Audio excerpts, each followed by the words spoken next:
Today, I am 52 years old, and last night, a former coworker sat on the couch in my backyard and asked to borrow money from me. About 30 years ago, we started working at the same company, in the same position, and with the exact same salary. Back then, everyone believed he was the rising star of the company, and that he would achieve great success. Last night, when he asked me for a $50,000 loan, I accepted without hesitation. I didn't even need to check my bank account. Because the real difference between us was never the amount of salary we earned. The difference was that quiet habit I developed at a young age without letting anyone know. Everyone around me made fun of this decision and accused me of being careless. However, I didn't listen to anyone, and I maintained this rule quietly for years.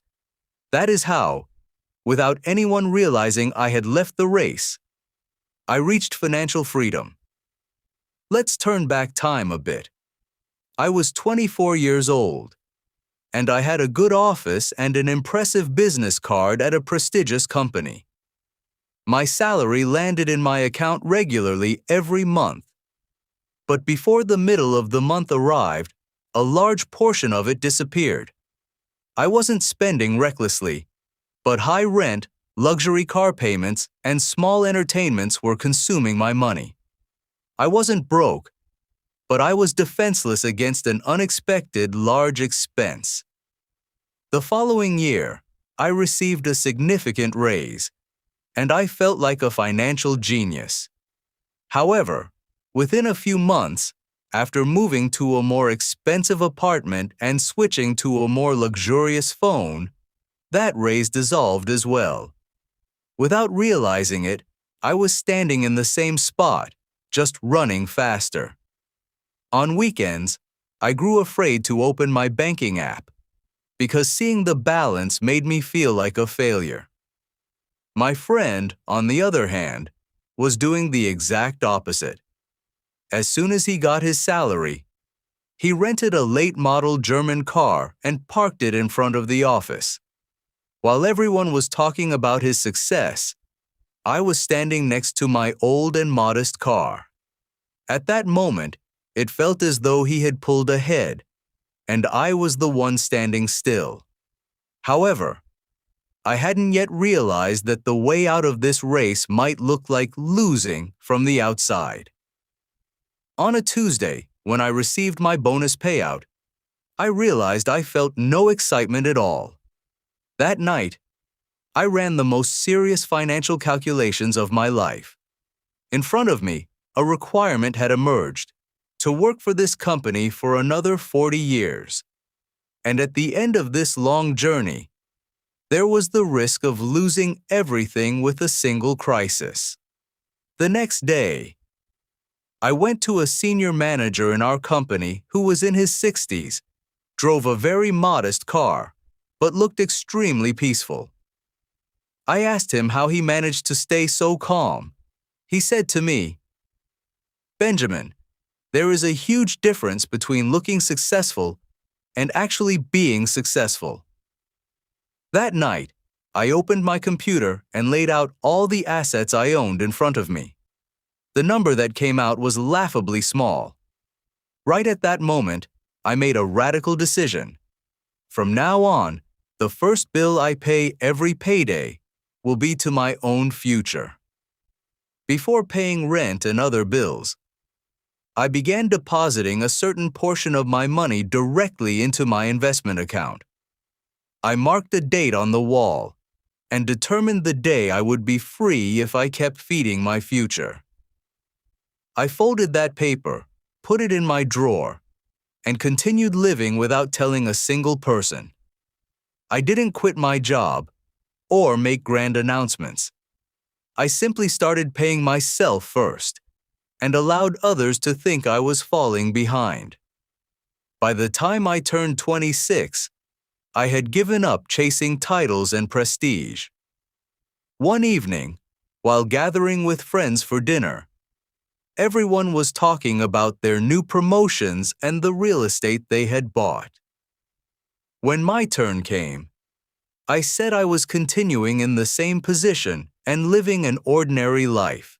I clearly saw the pitying and disappointed expression on their faces. On the drive home, I felt like I was dead last in the race. However, that night, I hadn't realized that I had overcome the hardest part of the financial struggle, the part that is actually about mindset, not money.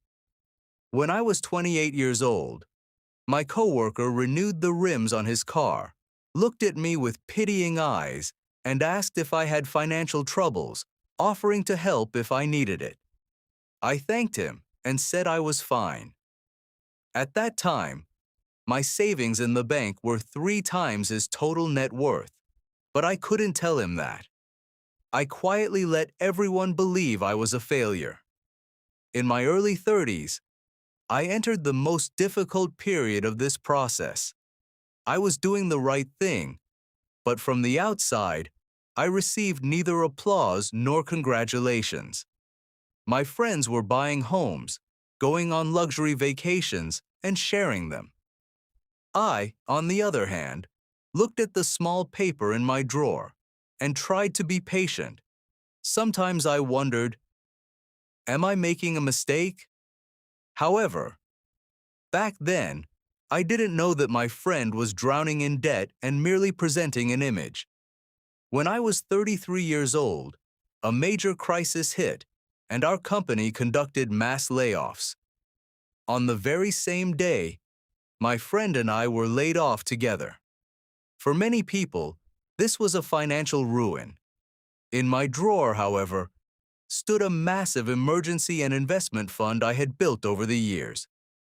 Even so, I didn't immediately raise my living standards. On the contrary, I moved to a smaller home, sold my motorcycle, and froze my luxury expenses. My friend, on the other hand, took on more debt to protect his image and started working at a bad job he found in a panic. From the outside, he still looked unshaken, while I felt like I had gone backward. However, while he was in the middle of a financial nightmare, I was completely safe. A few years later, when the markets recovered, I started working again. However, I did this not because I had to earn money, but because I had the freedom to choose a job I loved. I had learned to use time more efficiently, and I no longer viewed a flat tire or a bad boss as a crisis. The freedom date I had marked on the calendar when I was 24 came and passed on an ordinary Tuesday when I turned 45. No one threw a party to celebrate this occasion, and I didn't hold a flashy celebration either. I simply realized quietly that I had left that era behind and no longer had to work. As time passed, the former friends who once looked at me with pity started coming to me one by one, wanting to learn how I built this financial peace. I achieved this not because I was smarter than them, but because I quietly chose a challenging path. The moment I stopped showing off, I realized I had become free. Now, I am 52 years old, and last night, as my friend sat on my couch, I told him the truth. For 30 years, no one noticed that I was winning, and that situation was precisely what allowed the system to work. The race does not end when you earn a lot of money. The race ends the second you stop running for an audience that isn't even watching. If you are thinking of marking a date on the calendar, do it only for yourself, because not being noticed is not a tragedy. It is the very key to financial freedom. Thank you for watching. Don't forget to subscribe to my channel for all finance-related information.